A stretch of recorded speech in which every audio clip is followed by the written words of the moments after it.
असं आहे की सध्या राज्यामध्ये आणि देशामध्ये नो टॉलरन्स फॉर ड्रग्स अशी मोहीम चाललेली आहे।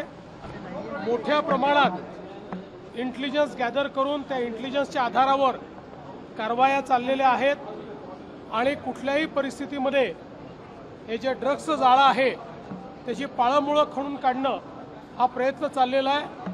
वेगवेगळे युनिट्स त्याच्यामध्ये काम करत आहेत आणि मला असं वाटतं की रोज कुठे ना कुठे आता ही कारवाई चाललेली आहे। पुढचे काही दिवस सातत्याने कारवाई आम्ही करतच राहणार।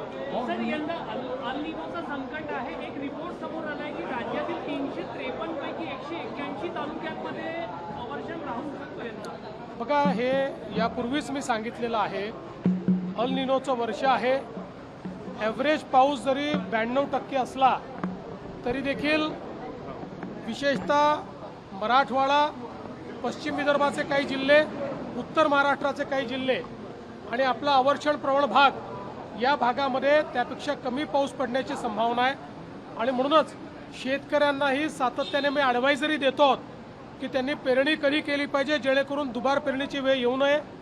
प्रयत्न आहेत की कमी पावसातही जेवढं जास्तीत जास्त त्या ठिकाणी नुकसान टाळता येईल, जेवढं कमीत कमी नुकसान होईल तेवढं झालं पाहिजे असा प्रयत्न चालू आहे।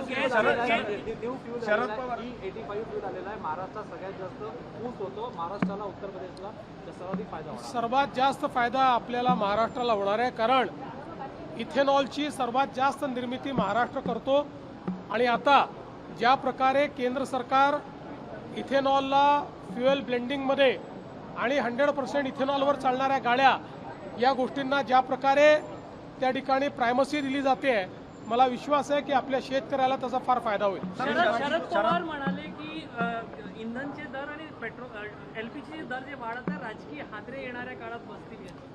मला असं वाटतं की सर्वांनाच माहिती आहे, जगामध्ये युद्धजन्य परिस्थितीमुळे जगातला एकही देश असा नाही की ज्या देशामध्ये पेट्रोल, डिझेल आणि गॅसचे भाव वाढलेले नाहीत, तर सगळीकडे वाढले आहेत। निश्चितपणे केंद्र सरकार त्याची चिंता करते आहे आणि योग्य वेळी योग्य निर्णय होतील। शरद पवार साहब ने कहा है कि झटके जो बढ़ा रहे हैं उनको भी बैठने की आदत है। देखिए, पूरी दुनिया जानती है जिस प्रकार से युद्ध की परिस्थिति है, दुनिया का कोई देश अछूता नहीं है। हर देश में पेट्रोल, डीजल और गैस इसके मूल्य बढ़े हैं। भारत में फिर भी उसको काफ़ी कंटेन करने का काम प्रधानमंत्री जी ने किया है। मुझे ऐसा लगता है युद्ध की परिस्थिति जब तक है तब तक कुछ बातें इस प्रकार से होगी, लेकिन हमने इससे पहले भी देखा है कि कीमतें कम भी हुई है, तो कीमतें जब आवश्यकता और जिस समय उपलब्धता होगी तो कम भी होगी। पुणे की रेलगाड़ी में 100 से ऊपर बच्चों को पकड़ा गया है।